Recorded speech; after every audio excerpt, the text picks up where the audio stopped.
So welcome guys. Today we are going to be looking at MasterChef. So you are in for a treat, and we are actually going to look at one of their team challenges to pull out all the leadership goodness. So if you're interested, stay tuned.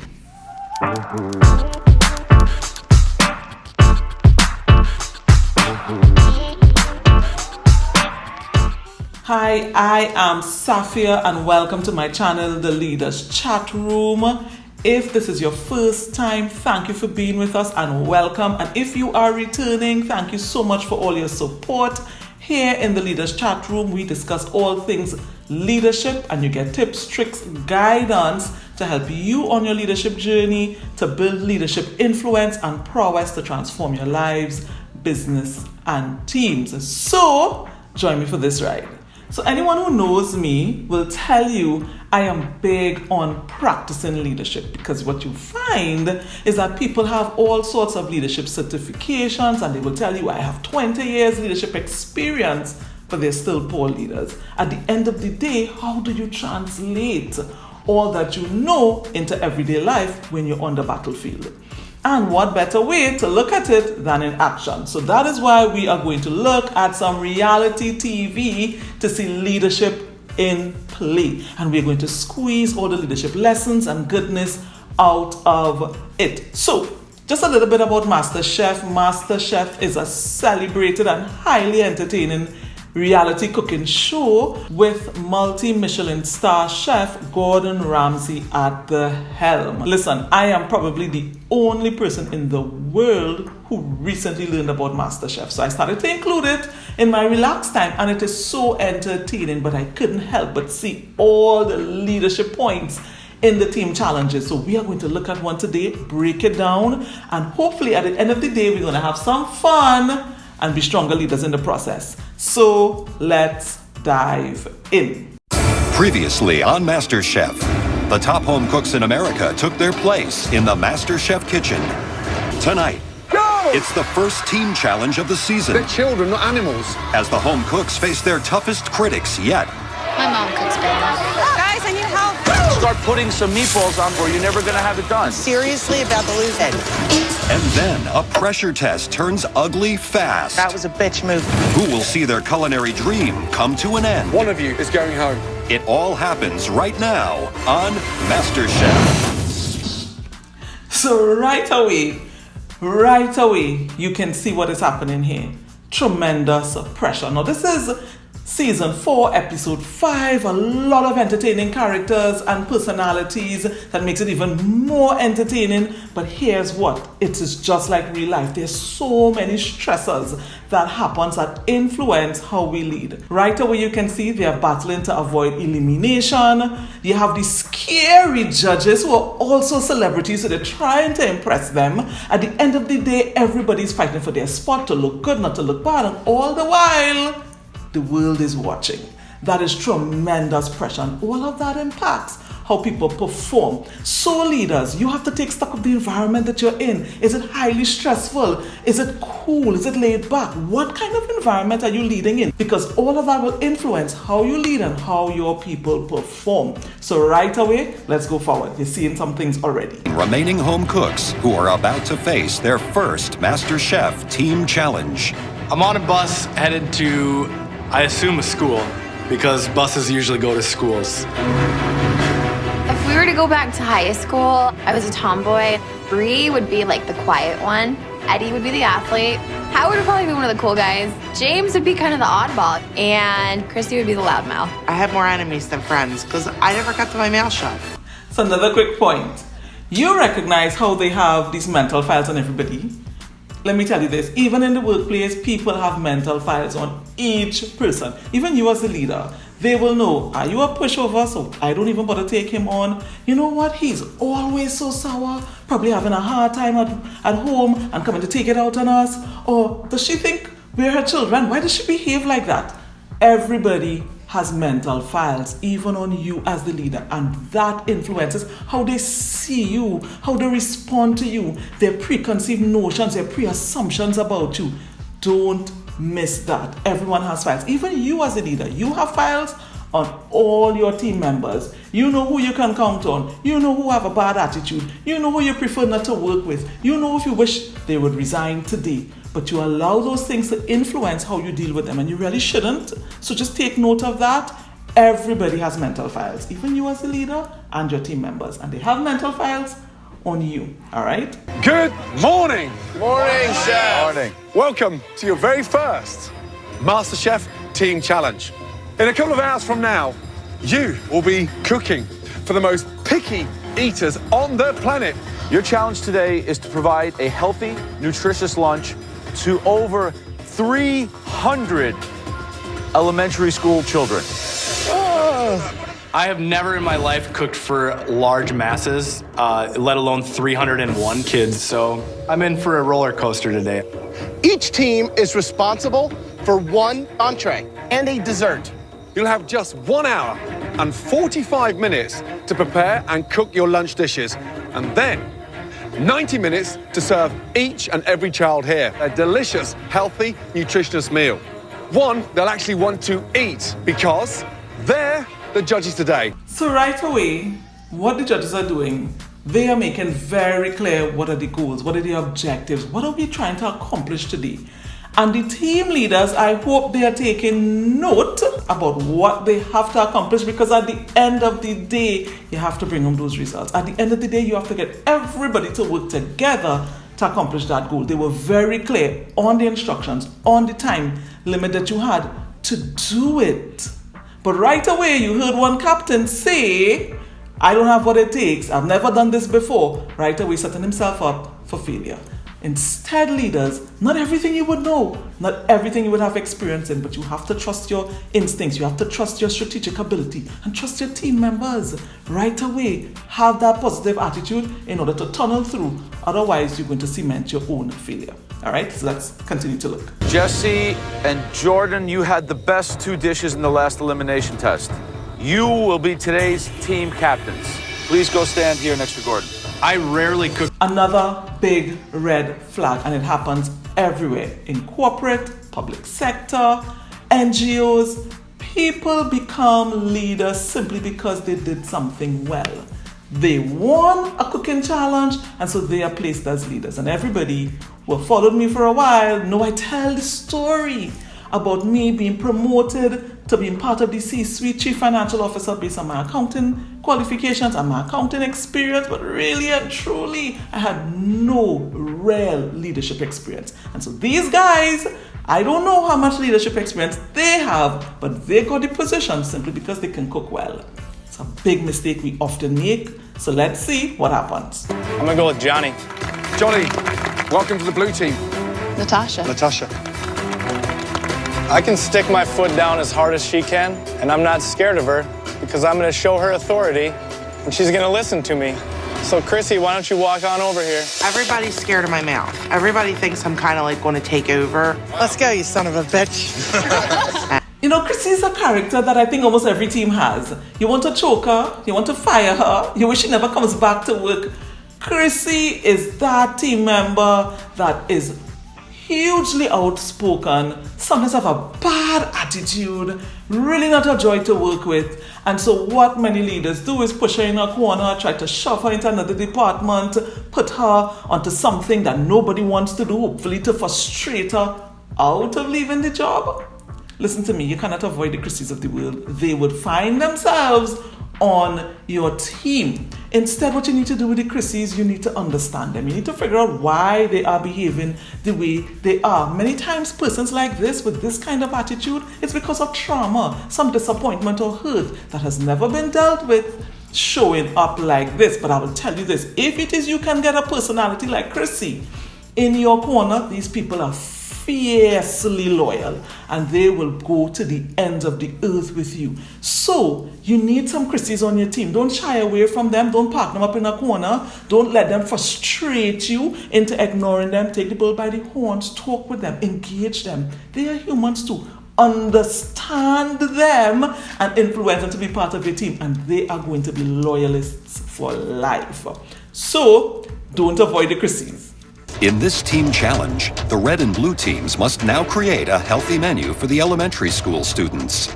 The meal must contain a protein, a starch, a vegetable, and a fruit. All right, guys, veg-wise, we've got cauliflower, green beans, corn, Brussels. No greens, no greens. No greens. Kids hate green. Corn. Okay, no greens, so corn is sounding good, right? I'm depending on my teammates to know what kids like. They all said their kids don't touch greenery, so we wanted corn, we didn't want green beans and broccoli. If we did chicken like teriyaki, it could be all cooked and you have it in sauce so it's hot. We're cooking for kids, we're not cooking for us. Yeah. Right, we'll make it super simple. Rice and chicken. All right, go whatever it is. Fruit dessert. Let's do strawberries. Kids like strawberries. All right, we know what we want.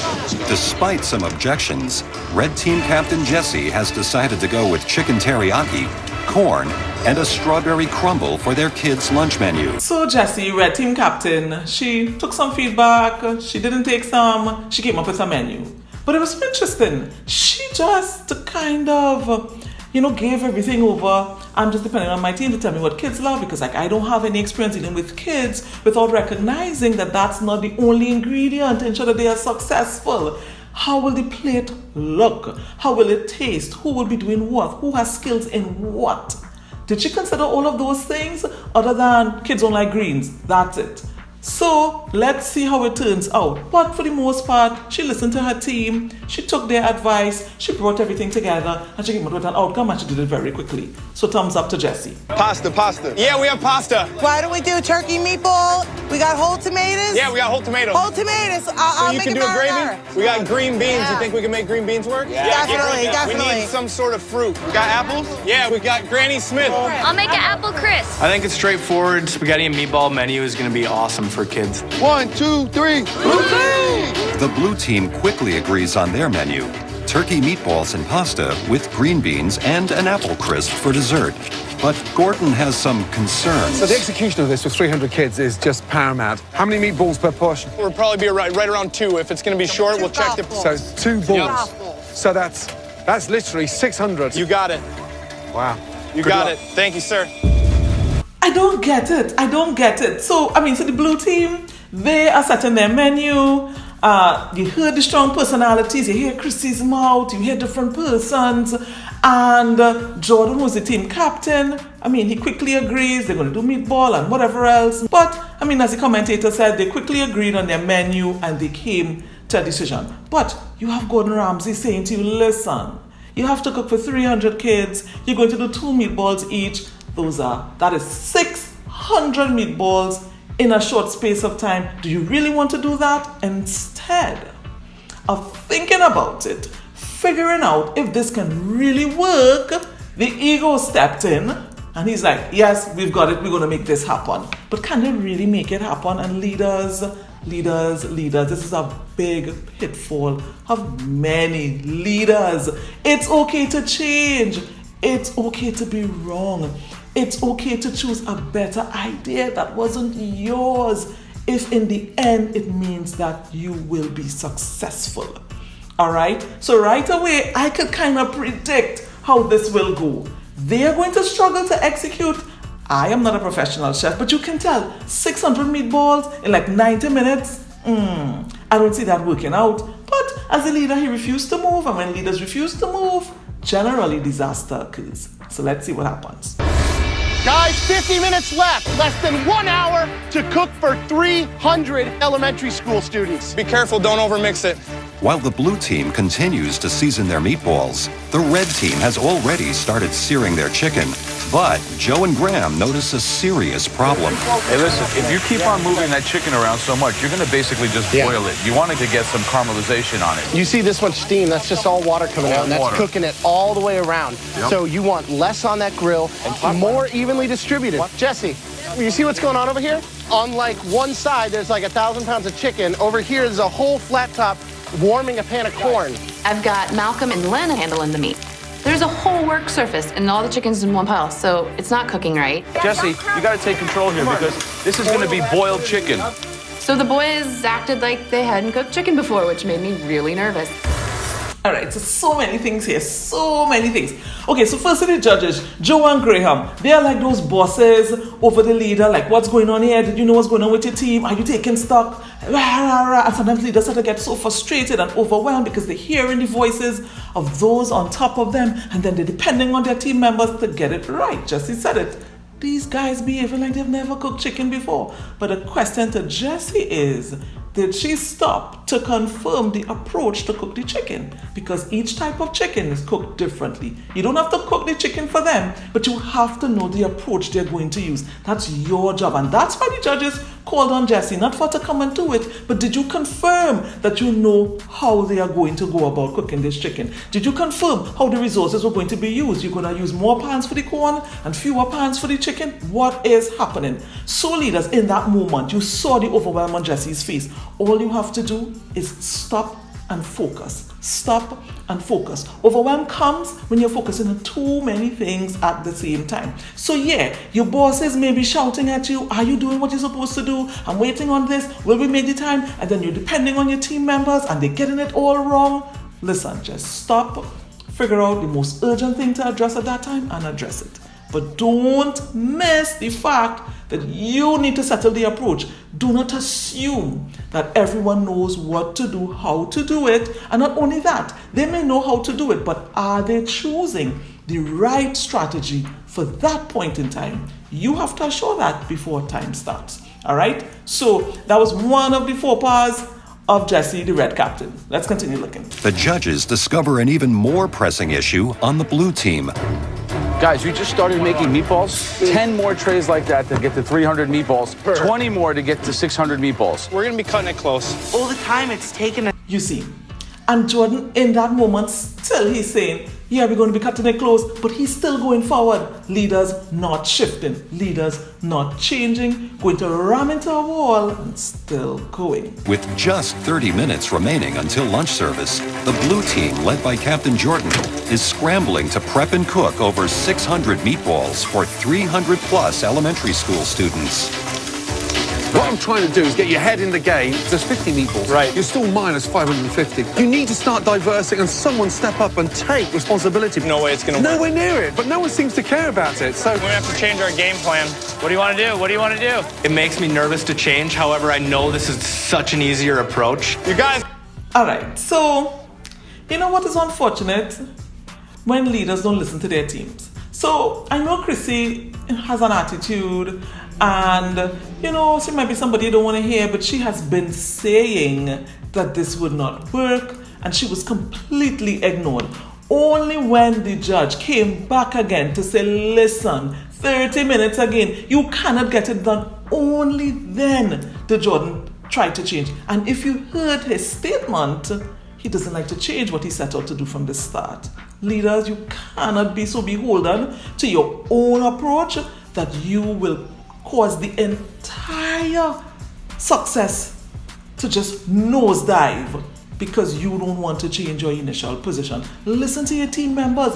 Why did he have to wait until Gordon Ramsay come to tell him, listen, you will not make it in time? Anybody could have seen that he wouldn't make it in time. Anybody, everybody's a matter of fact. But only Chrissy was bold enough to say something. I'm pretty sure other team members saw it, but they didn't say anything. And you're going to have that happen in leaders. But you have to keep your eye on the prize and keep your objectives realistic. So let's see what happens. We're doing them. Hey, we're just gonna do a meat sauce. Don't even. Hey, you don't need to roll them anymore. No more rolling. We're done rolling. All right, just chop it up. Just chop it. While the blue team rushes to turn their meatballs into meat sauce, the red team is struggling with the seasoning for their chicken teriyaki. have you tasted it, Jessie? The teriyaki sauce. I did. It's too salty, and they're working on it, and they're thickening it. That's it? Why is it so watery? We had to add more water because it was too salty. But surely you put fruit in there for kids, like pineapple or, you know, some ketchup in there or something. We could. Oh, it's for kids, right? Yes, It's not adult teriyaki, right? So I'm just trying to make it a little bit more sweeter, yeah. Yeah, I'll look to see if we have that. Jessie, just taste that. There's no seasoning anything. They're children, not animals. No, but this is not seasoned yet. We're gonna season it when I mix it with the carrot. Why wouldn't they put the vegetables at the beginning so the veg and the rice cook at the same time? Cooking vegetables separate, adding them to rice? I mean, this is insane. Again, Jessie ran into the same issue before with the chicken. She didn't even stop at that point to tell herself, let me check on how everybody is approaching their own this. She didn't stop to think about it. So she ran into the same problem again, not adapting to what the situation threw at her. And you know what? You know, Gordon Ramsay calling Jessie across as the leader to say, hey, did you taste this rice? Did you do this? Did you do that? Sometimes as leaders, you know how we respond? Better I do it myself. You know what? I'm going to cook the rice myself. You know what? I'm going to cook the chicken myself. That is not the best approach. Even though you may be overwhelmed, even though you may be stressed out, even though you may be livid at your team members for not doing what they're supposed to do, you have to rectify it and allow them to go back and do the work. Almost like a coach. A coach doesn't go on the field to play the football game with the team, but they give the strategy and then they send the team members out to play the game. So don't jump in there. Really resist the urge, the do it myself syndrome. Don't do it yourself. Let the team members correct their actions and get it done. And the only way they can do that if you correct yours. All right, so let's continue looking. I need more sauce. Okay, it's right here. Hey, Yeah, it's good. We're good. I think it's good. I think we were able to fix the teriyaki sauce. After, adding 10 extra ingredients and thickening it up, and I finally feel like we have a really good sauce. With under 5 minutes to go before service, the red team has started plating, Come on, we need more rice. We need more rice. while the blue team hasn't finished one of their sides. James, I need that salad up here ASAP. We need to start plating it. I've got a pot full of green beans. It's not boiling. These kids are gonna be here. It's just not getting hot. I don't know what to do. Red team, blue team, 1 minute service. The green beans on the stove. The pot is not getting hot. Where is Jordan? Now, I'll tell you this. This dude here didn't even tell his captain, I don't know what to do. The beans are not cooking. He didn't say anything. He didn't alert the captain to the fact that something is going wrong. And leaders, sometimes that happens. People stay in a corner, don't know what they're doing, and say absolutely nothing until the deadline is fast approaching or gone. So it's important for you to check in. You must check in. After you've allowed someone to get something done, it's not micromanaging. You need to check in. You cannot delegate and not go back and check. So really and truly, this team member, he should have said something to his team leader. But if it is you were checking the way you were supposed to as a team leader, you would have caught him and picked it up. So this is a little tough, but he's not saying anything. It's 1 minute to service time and their beans are uncooked. So let's see how that impacts the team. minute to go. Bean salad, I need it ASAP. 25 seconds. They're barely cooked. But hey, we gotta serve the green beans anyway, regardless of how cooked they are. Give it to me, go. 10, 9, 8, 7, 6, 5, 4, 3, 2, 1. Let's go. All right, guys, so I am going to pause here and we are going to continue on the next episode to show you what actually happened during serving, what were the results, and what happened after. And we will continue to pull out all the leadership lessons and goodness out of it. So see you next time on the Leaders Row. And if you can think of a reality TV show that has a team element to it that you would like me to comment on, tell us in the comments. Send us an email, let me know, and we are going to do just that. So guys, until next time, see you soon.